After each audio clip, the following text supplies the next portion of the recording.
Welcome to the Slop Temple. We pray this video helps. You start by confirming the physical essentials and then act fast.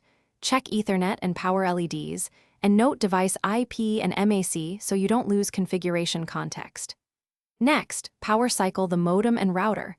Unplug for 30 seconds, plug back in, and watch the LED sequence return. This clears transient faults.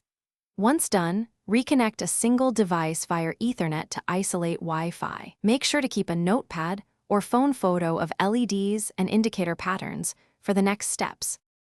You now isolate and inspect.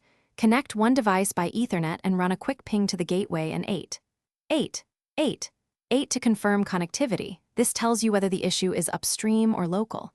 If wired works, make sure your router Wi-Fi credentials, channel, and encryption are correct. Log into the router admin to check WAN status, DHCP leases, firmware version, and any active firewall rules. Once identified, adjust gateway, subnet mask, DNS, or lease settings carefully to remove IP conflict. You finish by applying firmware updates and saving configuration, then reboot to ensure settings take effect.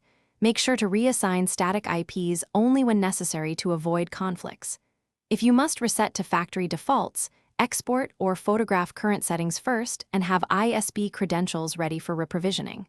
Once done, verify with both wired and wireless tests. If things still fail, capture router logs and run the same tests via a mobile hotspot so you can determine whether the issue is the ISP, local hardware, or configuration.